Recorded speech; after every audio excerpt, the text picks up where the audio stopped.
네, 여러분, 안녕하십니까. 검찰이 위증교사 혐의로 재판을 받고 있는 피고인 이재명을 상대로 한 결심 공판에서 징역 3년을 구형했습니다. 법정 최고형을 구형한 것입니다. 검찰은 오늘 방금 전에 위증교사 혐의로 재판을 받고 있는 피고인 이재명 더불어민주당 대표를 상대로 한 결심 공판에서 징역 3년을 구형했습니다.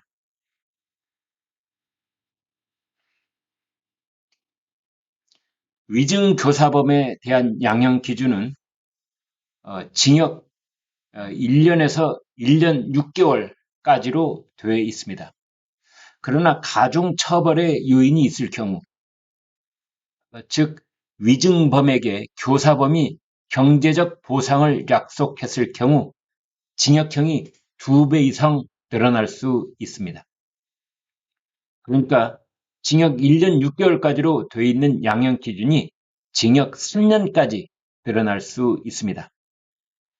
이날 검찰은 피고인 이재명에게 위증교사 법정 최고형인 징역 3년을 구형한 것입니다.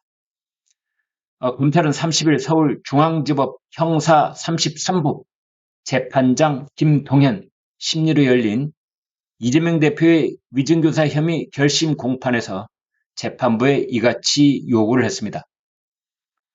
검찰은 위증 혐의로 기소된 성남시장 수행비서였던 김진성 씨에게는 징역 10개월을 구형을 했습니다.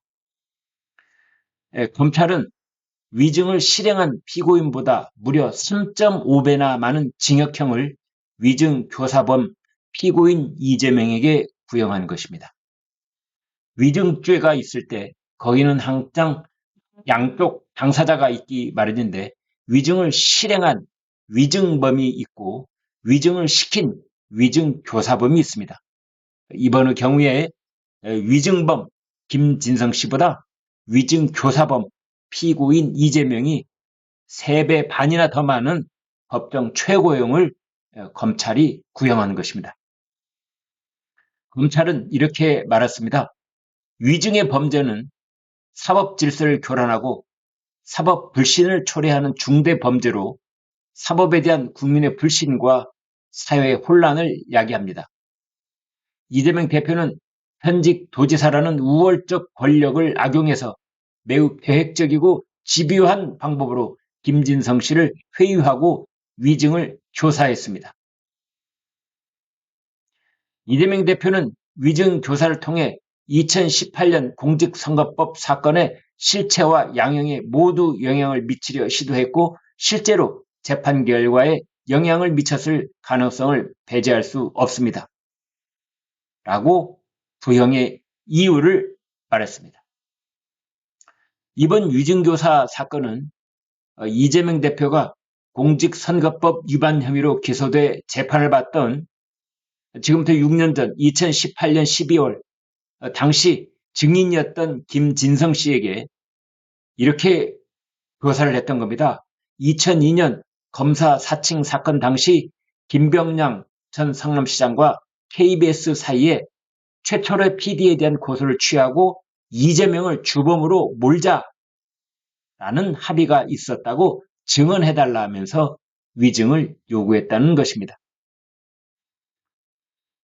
이재명 대표는 이날 오후 2시 5분쯤 서울중앙지법에 도착해서 입장을 발표했습니다. 민주당 김병주, 전현희, 이현주 최고위원들이 동행을 했는데요. 이재명 대표는 꽤 오랫동안 재판을 거쳐서 결심 공판을 하게 됐다면서 나는 일본 사람 아닙니다. 이럴 때 아닙니다를 떼어내버리면 내가 일본 사람이라고 말한 게 된다. 라고 했습니다. 이어서 이재명 대표는 검찰이 기소할 때 그 녹취록에서 기억을 되살려서 있는 대로 얘기해달라. 없는 사실 얘기할 필요가 없다는 등의 얘기를 제가 30분 통화하는 동안 12번이나 했는데 그런 내용은 다 빼고 짜깁기를 해서 이재명을 기소했다면서 대한민국 검찰이 이런 식으로 법을 왜곡하는 것은 범죄 행위라고 말했습니다. 제가 이 부분에 대해서는 한마디 해야 되겠습니다. 없는 사실 이야기할 필요 없다. 있는 대로 얘기해달라. 라는 것이 그 당시에 피고인 이재명의 진정한 뜻이었다면 이런 전화를 할 필요가 없습니다. 이재명은 당시 김진성한테 절대로 이런 전화를 할 필요도 이유도 명분도 아무것도 없는 겁니다. 가만 놔두면 되는 겁니다. 그러면 증인으로 나온 김진성 씨는 법정에서 선사한 대로 자신의 기억에 따라서 있는 그대로 말을 했을 겁니다. 알면 안다, 모르면 모른다. 알고 있는 것은 안다고 말할 것이고 모르는 것 혹은 기억나지 않는 것은 모른다, 기억나지 않는다 말했을 것입니다.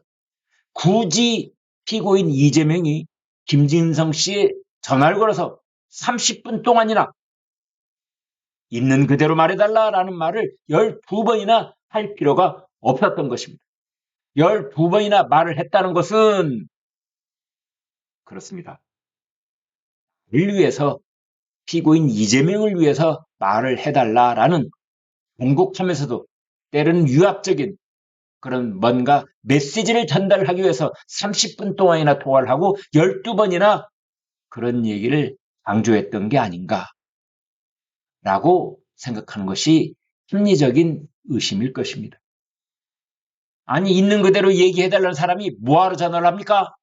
뭐하러 전화를 합니까? 이재명 대표는 이렇게 말했습니다. 야당을 말살하려는 이런 폭력적인 행위를 절대 용서해서는 안 된다. 총칼을 든 군인이 이제 영장을 든 검사로 바뀌어 검사 독재 국가를 만들었다. 네, 저희가 예상했던 그대로 이재명 대표의 반응이 나오고 있습니다.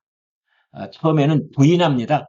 아니다, 모른다, 기억이 없다. 그러다가 이번 녹취 같은 결정적인 통화 녹음 내용이 재판정에서 그게 이제 재생이 되면 이른바 빼도 박도 못하는 증거물, 스모킹건이라고 하는 증거물이 나오면 그 다음에는 그렇습니다. 야당 탄압, 검찰 독재 이렇게 몰고 가는 것입니다. 이것은 다 예견됐던 겁니다. 서울중앙지법은 이날 위증교사 재판에서 이재명에 대한 피고인 신문, 검찰 구형, 이재명의 최후 진술을 듣는 이 결심 공판을 진행을 했습니다. 이 사건으로 피고인 이재명이 작년 10월 기소된 지 1년 만입니다.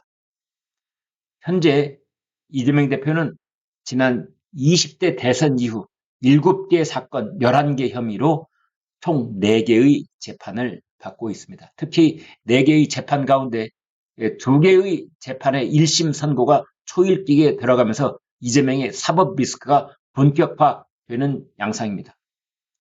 앞서 지난 20일 진행된 공직선거법 위반 사건에서 검찰은 이재명 대표에게 징역 2년을 선고해달라고 요청했습니다. 공직선거법 재판 선고기일은 11월 15일로 예정되어 있습니다. 결심부터 선고까지 한 달 내외에 걸리는 것을 감안하면 이날 위증교사 사건 선고 결과 역시 10월 말 11월 초쯤에 나올 전망입니다. 이렇게 되면 11월에만 이재명 대표에 대한 1심 선고가 2건이나 나오게 됩니다. 이 중 어느 하나라도 피선거권 박탈에 해당되는 유죄 확정 판결을 받는다면 이재명 대표는 3년 뒤 21대 대선에 출마할 수 없습니다. 이런 기미를 가장 민감하게 알아차리는 사람들이 더불어민주당 현역 의원들일 것입니다. 이 사람들은 이재명에게 피선거권 박탈에 해당되는 대법원 판결이 확실시 된다는 그런 조짐이 보이면 난타선에서 뛰어내리려고 할 것입니다. 썩은 동아줄을 놓아버리고 새로운 동아줄을 붙잡으려고 할 것입니다. 여러분, 오늘 이재명 대표, 피고인 이재명에 대한 위증교사 혐의 결심 공판에서 검찰은 법정 최고형인 징역 3년형을 구형했습니다. 구독, 좋아요, 멤버십 부탁드리겠습니다. 대단히 고맙습니다.